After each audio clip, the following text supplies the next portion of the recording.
यंदा 19 मार्चपासून नवरात्रीची सुरुवात होते आणि खास गोष्ट म्हणजे यावेळी आईचं आगमन हे पालखीतून होतंय. आता तुम्ही म्हणाल, यात एवढं विशेष काय?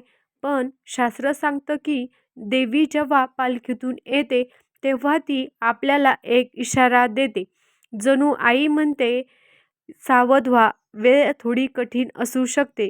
कधी निसर्ग धावू शकतो, रागवू शकतो, कधी आरोग्य बिघडू शकतं, कधी घरात किंवा बाहेर तणाव वाढू शकतो. पण घाबरायचं अजिबात नाही, कारण आई आपल्याला घाबरायला नाही तर जागं करायला येते. नवरात्रीचे 9 दिवस हे फक्त उपवास नसतात, तर मन शांत करण्याचा काळ असतो. थोडा वेळ स्वतःसाठी काढावा, आईचे नाव घ्यावं आणि आईचे काही मंत्र म्हणावेत आणि सर्वात महत्त्वाचं म्हणजे कोणाला तरी मदत करावी. एखाद्या गरजूवंताला किंवा कन्यापूजन ह्या चैत्र नवरात्रीमध्ये आवर्जून करा. कारण आई ह्यामुळे जास्त खुश होते.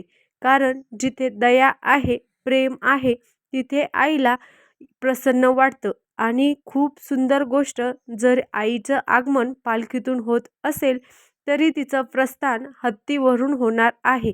याचा अर्थ म्हणजे सुरुवातीला थोडी परीक्षा असेल, पण शेवटी आई आपल्या आयुष्यात सुख, शांती आणि समृद्धी घेऊन येणार आहे. म्हणूनच ह्या नवरात्रीत फक्त एकच ठरवा, काहीही झालं तरी मी माझ्या श्रद्धेवर ठाम राहणार आहे. कारण आई आपल्यासोबत नेहमीच असते, प्रत्येक क्षणी असते. आता चैत्र नवरात्रीत देवीच्या पालखीतून आगमनाविषयी सविस्तर बोलायचं झालं तर यंदा चैत्र नवरात्रीची सुरुवात ही गुरुवार दिनांक 19 मार्च 2026 पासून होत आहे. हिंदू शास्त्रानुसार नवरात्रीची सुरुवात ज्या वारी होते त्यावरून देवीचं वाहन निश्चित केलं जातं.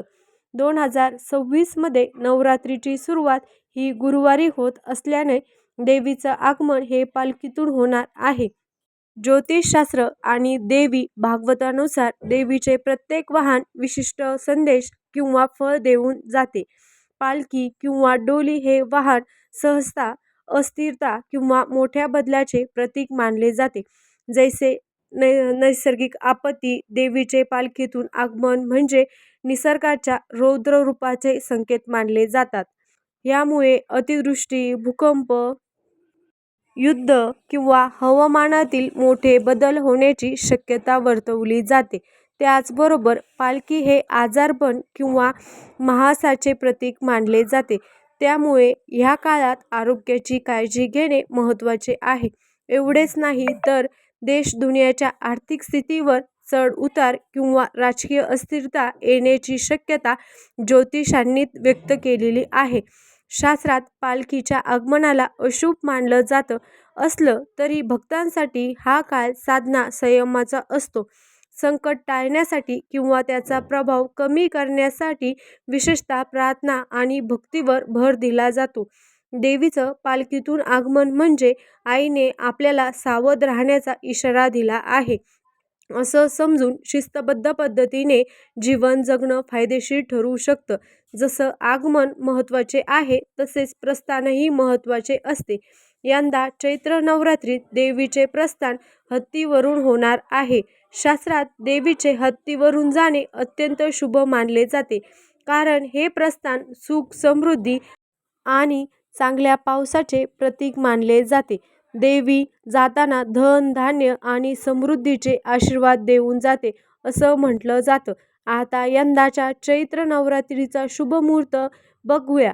घटस्थापना 19 मार्च रोजी होणार आहे. काहींच्या मते अष्टमी तिथी 26 मार्च रोजी आहे आणि याच तिथीला रामनवमी सुद्धा आहे. तर काहींच्या मते 27 मार्च रोजी रामनवमी साजरी केली जाणार आहे. यासाठी आपण तज्ज्ञाचा सल्लाही घेऊ शकता.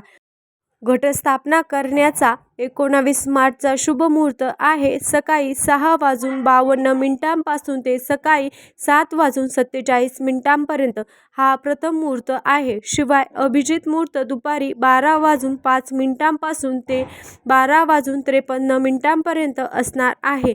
आता देवीचं आगमन पालखीतून होत असल्यामुळे ह्या 9 दिवसात काही गोष्टीची काळजी नक्की घ्यावी. जसं ऋतू बदलामुळे आणि शास्त्रीय संकेतामुळे खाण्यापिण्यावर नियंत्रण ठेवावं. संकट निवारण्यासाठी दुर्गा सप्तशतीचं पठण करावं किंवा पुढील मंत्राचा जप करावा. ओम ए ह्रीं क्लीं चामुंडाय विच्चे या मंत्राचा आवर्जून जप करावा. गरजू व्यक्तींना मदत करावी आणि कन्यापूजनही आवर्जून करावं.